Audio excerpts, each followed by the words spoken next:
What if I told you that attraction isn't something you earn, it's something you trigger? You can be the richest guy in the room. You can have the sharpest jawline, the flashiest watch, or the best jokes, and yet she forgets you by morning. But then there's the other guy. Not the loudest, not even the most physically impressive. And still, she thinks about him, dreams about him, checks her phone, hoping for a message. Why? Because attraction isn't logical. It's not something a woman chooses. It's something she feels. And the difference between the man she forgets and the man she fantasizes about is not his looks. It's not his status. It's not even his confidence. It's his words. The right words spoken at the right time can slip into her mind, crawl beneath her skin, and stay there like a favorite song on repeat. Most men waste this opportunity. They throw out generic compliments like confetti. You're beautiful. You have nice eyes. Wow, you're so hot. Sure. Nice? Maybe. Memorable? Not even close. But say the right thing in the right way, and she won't just hear it. She'll feel it. And once a woman feels something for you, that's when you become unforgettable. In this video, we're going to break down 3 powerful compliments. Compliments that are rare, dangerous, and designed to spark deep emotional attraction. These aren't lines, they're triggers. Let's start with the first one. Compliment number 1. I don't need you, but I want you. This phrase is like emotional dynamite. It's simple, it's direct, and it hits differently. At first glance, it sounds ordinary, but beneath the surface, it delivers a devastating message of power, detachment, and desire all at once. See, most men have it all wrong. They think the key to attraction is to prove themselves, to chase, to show endless attention, to convince her that they're worthy, so they overtext, overgive, overshare. They lose themselves trying to win her over. But here's the catch. Nothing kills attraction faster than neediness. Neediness smells like desperation.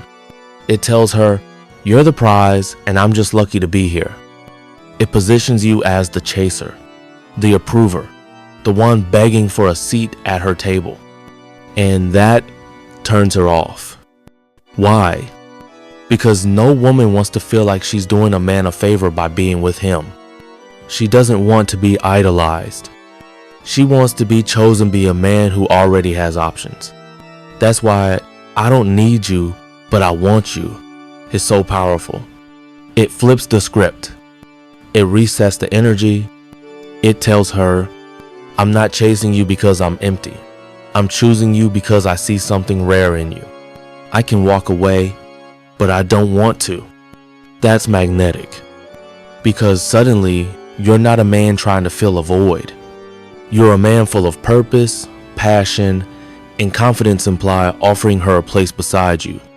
And the more detached you are from needing her validation, the more valuable you become in her eyes. The psychology behind it. Scarcity makes her chase. There's a deep, primal reason why this works. It's called the law of scarcity. Human beings, especially in romantic dynamics, value what is rare, uncertain, and hard to get. The harder something is to attain, the more we desire it. That's why men who are always available, always texting first, always eager to please, they become predictable, expected, boring. But the man who holds his own frame, who doesn't rush to respond, who's centered in his life and not easily impressed, he becomes a challenge. And women are wired to be drawn to challenges. Why? Because it forces their emotional investment. They start wondering, why isn't he chasing me like the others? Why does he seem so calm? Does he even like me? And those questions create intrigue. Intrigue turns into obsession. So when you say, I don't need you, but I want you, you're sending a silent message. I'm a man with standards. I don't chase, I attract. I'm not desperate for love, I choose it consciously. That energy is like gravity. She feels it before she even understands why. How to say it: the right tone, the right time. Now, let's be clear, this isn't a magic spell. It's not about blurting it out in the middle of small talk or forcing it into a conversation to sound deep. The delivery matters. The timing matters. And most importantly, the tone matters. Say it with arrogance and it falls flat. Say it too soon and it feels manipulative. Say it without sincerity and she'll see right through you. But say it at the right moment, when she's emotionally open, when she's curious about where she stands, saying it lands like poetry. Examples: she asks, "Do you even like me?" Instead of rushing to say, "Of course I do," you pause. You look her in the eye. You say, "I don't need you, but I want you." She teases, "Why are you even into me?" Instead of listing off compliments like a checklist, you smile and reply, "I don't need you, but I want you." She starts testing you, pulling back to see if you'll chase. That's your moment. That's when you gently remind her, you don't have to prove anything. I don't need you, but I chose you. And in that moment, the dynamic shifts, because now you're no longer chasing validation. You flip the polarity, and she'll feel it in every fiber of her body. What most men get wrong and how you stand out. A lot of men try to act confident. They memorize lines, watch videos, put on a show, but women are empaths. They sense everything. If you say, "I don't need you, but I want you," while your life is a mess, your purpose unclear, and your attention scattered, she'll feel the discrepancy, and the words won't work. But when it's real, when your life is already full, your direction is clear, and your emotions are centered, she'll feel safe. She'll feel seen. And she'll feel something she doesn't feel around average men: desire. The energy behind the words. Here's the truth. This compliment isn't about manipulating her emotions. It's not about creating artificial distance. It's about embodying a certain energy, one of grounded strength. It says, "I am full without you, but I see value in you. I am willing to walk away, but I prefer to walk with you. You're not completing me, you're complementing me." That's powerful. Because when a woman feels that you're emotionally independent, that you don't need her to feel okay, that you're already complete on your own, that's when she starts imagining what it feels like to be chosen by you. Not needed, not chased, chosen. So now you understand the gravity of saying, "I don't need you, but I want you." It's not a lineage, a reflection of inner strength. But once you've sparked that sense of curiosity and desire, what comes next? You continue with something even more subtle, even more disarming. You plant a thought she can't shake off. Compliment number 2. I bet most guys don't make you feel like this. It might sound simple, but don't let that fool you. This isn't just a phrase. It's a suggestion, and suggestion is far more powerful than persuasion. Words, when used with precision, don't just land, they linger. Most compliments are easily forgotten. You're beautiful. You smell amazing. I love your eyes. They're fine, sweet, even, but they don't stick. They don't haunt her mind the way the right suggestion does. When you say, "I bet most guys don't make you feel like this," something unique happens. You're not telling her how she feels. You're making her wonder about it. That pause, the second of silence that follows, isn't empty. It's filled with her thoughts. Her inner voice starts asking, "Wait, do I feel different around him? Why does this feel deeper than usual? What is it about him that's different?" And just like that, you've slipped into her psychology, not through force, but through curiosity. She begins to scan her past, the dates that went nowhere, the surface level banter, the men who said the right things but made her feel nothing. And now you're not like them. You've created contrast. The power of the contrast effect. There's a psychological term for what you've just triggered, the contrast effect. Human beings don't just evaluate experiences in isolation. We evaluate them in comparison. By implying that you offer her something different, something other men can't, you've now positioned yourself above every other guy she's ever interacted with. She starts comparing, she starts remembering. And guess what? If your energy is grounded, if your presence is calm, and if your attention is real, she's going to find that you do make her feel different, and that difference becomes irresistible. Because attraction isn't just about appearance. It's about how you make her feel.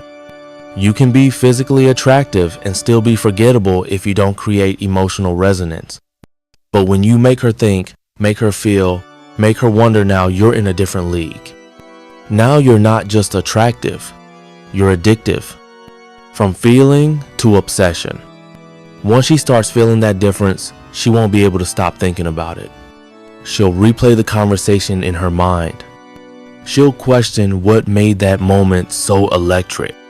She'll analyze your words, your energy, the eye contact, the pacing of your voice, and all of it will come back to one thing: you. See, most guys live on the surface. They deliver compliments that flatter but never activate. You're pretty. That dress looks amazing. You have the best smile. But you said something that had nothing to do with her looks. You didn't praise her. You made her feel seen in a way she wasn't expecting. And that's what makes this phrase land with so much impact. Because when you say, "I bet most guys don't make you feel like this," you're not pointing to her. You're pointing to the experience she's having with you. That's the shift. That's what makes it unforgettable. How to deliver it so it lands. Now, don't just throw this phrase out like you're reciting a script. The magic isn't just in the words, it's in the moment. Here's when it works best. 1. After a deep conversation, maybe she just shared something personal. Maybe she's laughing with ease, or her tone has softened. You feel the walls coming down. That's the moment. Look her in the eyes, drop the tempo, lower your voice slightly and say, "I bet most guys don't make you feel like this." 2. In the middle of real chemistry, you can sense it. The eye contact is holding longer. The smiles are getting more personal. Her body is turned toward you. There's a pull. That's when you seal the moment. Say it softly. Don't force it. Let it drift out like it just came to you. "This feels different. I bet most guys don't make you feel like this." 3. Right before you part ways, whether it's the end of a date or a late night call, this is the moment to leave an echo. Let her sit with it. Let the silence after the words be part of the message. "I'll see you soon, and hey, I bet most guys don't make you feel like this." And just like that, you've created a moment that stays with her. Don't just say it, back it up. Here's where a lot of guys get it wrong. They say the phrase, but their presence doesn't match the power of the words. If you want this compliment to work, you have to earn it in the moment. That means holding eye contact a second longer than feels safe, speaking slower, creating stillness, dropping the performative energy, and being present. Making her feel like the world has faded and it's just the two of you. When she feels that shift, that calm intensity, that's when this phrase lands with full weight. She won't just hear the words, she'll feel them. And more importantly, she'll feel you. That's what keeps her coming back. Not because you complimented her appearance, but because you made her feel something she didn't even know she was missing. Why this phrase is so rare and so dangerous. The beauty of this phrase is that it doesn't scream, it whispers. And in that whisper, it triggers every part of her that's longing for a deeper connection. It's not a game, it's not a trick. it's awareness. You're saying, I know what this is. You know what this is. Let's not pretend this is ordinary.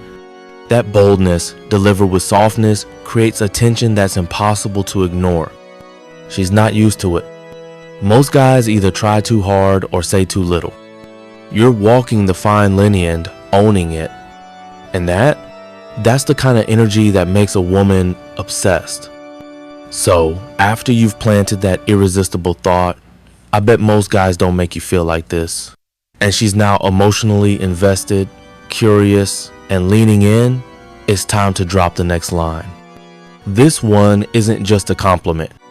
It's a challenge, a flirt, and a mirror to her deeper instincts all wrapped into one unforgettable phrase. I know you're trouble, but I like it. At first glance, it might sound like something you'd hear in a movie, but don't be fooled.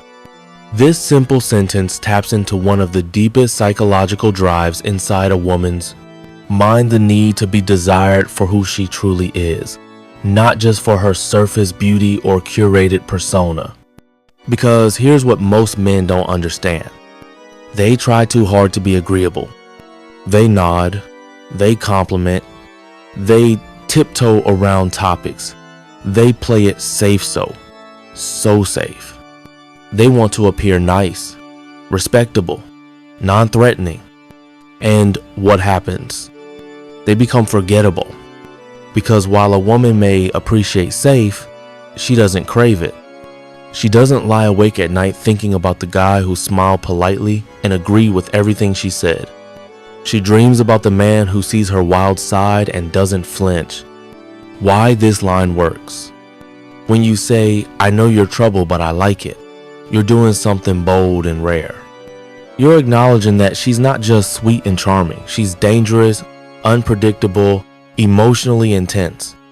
You're telling her, I see through the act. I know there's more beneath the surface, and I'm not running, I'm leaning in. That does two powerful things at once. It validates her complexity. Most women have a side they don't show easily, the chaotic, mischievous, emotional, sensual side. You're saying, I see it and I like it. It challenges her ego. Now she's thinking, does he really think I'm trouble? Why? What does he see that others don't? Can I even handle a guy like this? And once a woman starts asking herself those questions, you've already won. The power dynamic flip. This phrase is magnetic because it flips the usual script. Most guys spend their time trying to prove they're good enough. They're the ones jumping through hoops, chasing approval, hoping she'll like them. But with this line, you subtly shift the energy. Now she's the one wondering if she can impress you. Now you are the mystery. Now you are the challenge. And that reversal, that's what draws her in deeper. Because here's the secret. Women don't want a man they can control. They want a man who can handle their intensity without being overwhelmed by it. When you deliver this phrase the right way, what you're really saying is, I see the fire in you and I'm not afraid to get close. And that kind of boldness, that's the spark that ignites emotional obsession. The psychology behind it, reactance theory. This line works so well because it triggers something known in psychology as reactance theory. Here's how it works.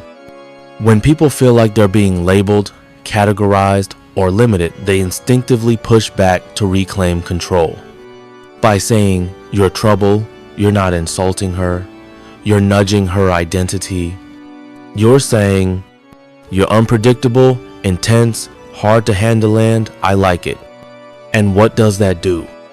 It dares her to prove otherwise. It invites her to peel back her layers. It makes her want to show you who she really is. She starts teasing you back. She starts opening up, being playful, showing different sides of herself. She starts working harder for your attention because you're not like the others. And that shift from passive to engaged is what creates obsession. The delivery, how to say it for maximum impact. Just like with the other compliments, delivery is everything. Say this phrase too seriously and it might sound judgmental. Say it too playfully, and it won't have any weight. Here's how to nail the tone. 1. Lock eyes. Eye contact is key. Hold it just a little longer than usual, enough to create tension, but not enough to make it awkward. 2. Add a smirk. The subtle smile makes it clear this is flirtation, not accusation. You're teasing her, not calling her out. 3. Pause for effect. After "I know you're trouble," give it a second. Let her brain fill in the blanks. Let her heart skip, then follow with, "But I like it." 4. Lower your tone. Speak slower, softer, with confidence, like you're letting her in on a secret she didn't expect you to see. When done right, she won't just laugh or blush. She'll lean in. Her eyes will widen. She might deny it playfully, but she'll feel it. She'll feel seen. And more importantly, she'll feel wanted for all the parts of herself that others avoid. When to use it. This isn't a line for formal conversations or first greetings. It's a heat generator best used when the vibe is already rising. Here are the perfect moments to use it. If she teases you, she calls you cocky, sarcastic, or confident, that's your cue. Flip the script and say, "I know you're trouble, but I like it." If she's playful or flirty, the conversation is flowing. She's giving you that look. You can feel the tension. Drop the line and watch it spike. If the chemistry is building, maybe it's the middle of a date. Maybe you're leaning closer. Maybe the air between you is charged. Say it then and she'll remember it long after. The final shift. Once you say this end, say it well, something subtle but powerful happens. She stops seeing you as another nice guy. She stops trying to control the pace. She starts seeing you as a man who can handle her fully without fear, without flinching. And for a woman, that's the ultimate turn on. So use it wisely, use it playfully, and most importantly, use it authentically. Because a man who can stand in front of a woman, see all her chaos and say, "I know you're trouble, but I like it," that's the man who leaves a mark.